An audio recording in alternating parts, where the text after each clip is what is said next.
Structure of H2O। H2O के structure करेंगे आज। पानी की क्या स्ट्रक्चर है? H2O मतलब कि पानी। ठीक है, सबसे पहले इसमें देखेंगे हम कितने एटम्स हैं। 2 H के एटम्स हैं और एक ऑक्सीजन का एटम्स है। 3 एटम्स है। ठीक है, इन दोनों की 3 एटम्स है लेकिन 2 H के हैं। ठीक है, तो एक ऑक्सीजन है, एक 2 हाइड्रोजन है। ठीक है, इसका एटॉमिक नंबर देख लेंगे। एटॉमिक नंबर ऑक्सीजन का कितना है? 8 और हाइड्रोजन का कितना है? 1 एटॉमिक नंबर हो गया। और इसके बाद इसकी इलेक्ट्रॉनिक कन्फिग्रेशन देख लेंगे। इलेक्ट्रॉनिक कन्फिग्रेशन ऑक्सीजन की 1s2 2s2 2p4। Inner shell के जो 2 इलेक्ट्रॉन्स हैं, ऑक्सीजन के इनर शेल के 2 इलेक्ट्रॉन हैं वो बॉन्डिंग में यूज़ नहीं होते हैं।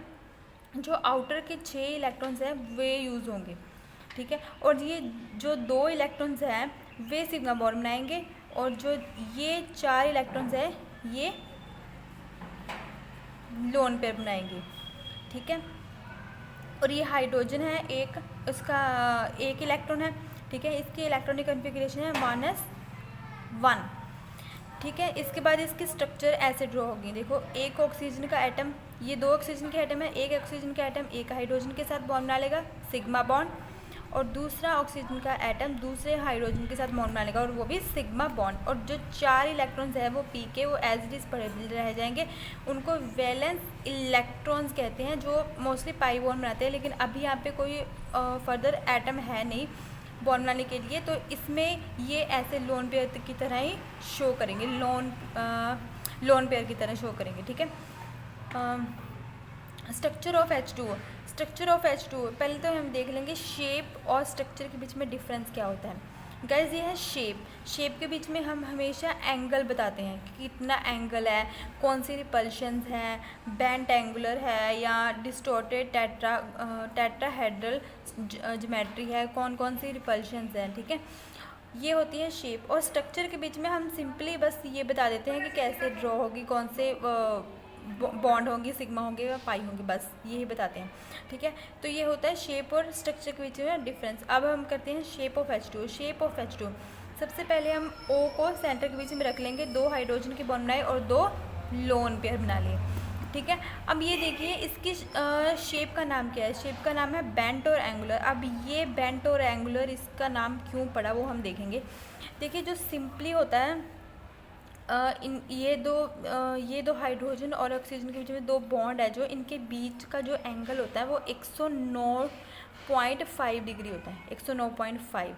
ठीक है, ये कम हो जाता है इसमें H2O में। वैसे ये 109.5 होता है लेकिन जनरली ये कम होता है। क्यों होता है? क्योंकि जो ये लोन पेयर होते हैं इनमें लोन पेयर रिपल्शंस होती है। ये एक दूसरे को ऐसे धक्का मारते हैं ऐसे करके नीचे, ये इसको ऐसे, ये इसको ऐसे। ठीक है, ये 2 लोन पेयर रिपल्शन होगी, ये सबसे स्ट्रॉन्ग रिपल्शन होती है। ठीक है, लोन पेयर रिपल्शंस होती हैं और इधर लोन पेयर और एक बॉन्ड पेयर, ये 2 रिपल्शंस होती हैं। ये देखिए, ये दिख रहा है कि lone pair bond pair repulsion. ठीक है, और लोन पेयर रिपल्शंस ग्रेटर होती हैं than lone pair bond pair repulsions. और इधर भी रिपल्शंस होती हैं। ठीक है, जिसके करके रिपल्शंस करके ये इसको ऐसे धक्का देते हैं और ये ऐसे छोटा हो जाता है ये एंगल। ठीक है, इसके लिए ये 109.5 से 104.5 डिग्री हो जाता है। ठीक है, और इसे डिस्टॉर्टेड टेट्राहेड्रल ज्योमेट्री कहते हैं। टेट्राहेड्रल क्यों कहते हैं? टेट्रा का मतलब 4, टेट्रा का मतलब 4, मतलब इसमें 4 है। कौन सा? 1 2 3 और 4, ये 4 है ना बॉन्ड पे लोन पे, इसलिए इसको टेट्राहेड्रल। डिस्टॉर्टेड इसलिए कहा गया है क्योंकि ये डिस्टॉर्ट हो गया, ये 109 होना चाहिए लेकिन 104 हो गई, ये डिस्टॉर्ट हो गया। और ये बेंट हो गया है, थोड़ा सा बेंट मतलब कि ये नीचे की तरफ सिकुड़ गया है, इसलिए इसे बेंट क्या कहा है। और एंगुलर इसलिए कहा गया क्योंकि इसमें एंगल छोटा हो गया है, इसलिए इसे एंगुलर शेप कहा गया है। और एंगल की तरह देखो, ये एंगल की तरह दिखती है, जैसे हम ऐसे करके ड्रॉ करते हैं ना एंगल, वैसे ही, इसलिए इसकी शेप एंगुलर है। Thank you for watching my video. अगर आपको मेरी वीडियो अच्छी लगी हो, नॉलेजेबल लगी हो, तो आप मेरे चैनल को सब्सक्राइब कर सकते हैं और प्लीज़ लाइक कर देना। Thank you.